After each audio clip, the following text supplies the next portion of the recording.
कन्दर्पदर्पहारी च कामदाता कपालकः कैलासवासो वरदो विरोचनो विभावसु बभ्रुवाहो बलाध्यक्ष फणामणिविभूषण सुन्दर सुमुख स्वच्च सभासच्च सभाकर शरानिवृत्त शक्राप्त शरणागतपालक तीक्ष्णदंष्ट्रो दीर्घजिह्व पिङ्गलाक्ष पिशाचः अभेद्यश्चाङ्गदाढ्यश्च भोजपालोऽथ भूपति गृध्रनासो विषह्यश्च दिग्देहो दैन्यदाहक बाडवपूरितमुखो व्यापको विषमोचक वसन्तसमरक्रुद्ध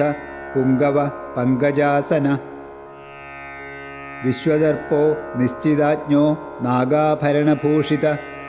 भरतो भैरवाकारो भरणो वामनक्रिय सिंहास्य सिंहरूपश्च सेनापतिस्सकारक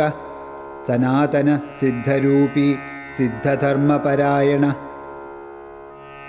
आदित्यरूपश्चापत्खनश्चामृताब्धिनिवासभूः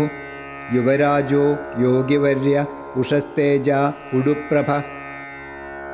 देवाधिदेवो दैवज्ञस्ताम्रोष्ठस्ताम्रलोचन पिङ्गलाक्ष पिच्छचूड फणामणिविभूषित भुजङ्गभूषणो भोगो भोगानन्दकरो व्यय पञ्चहस्तेन सम्पूज्य पञ्चबाणेन सेवित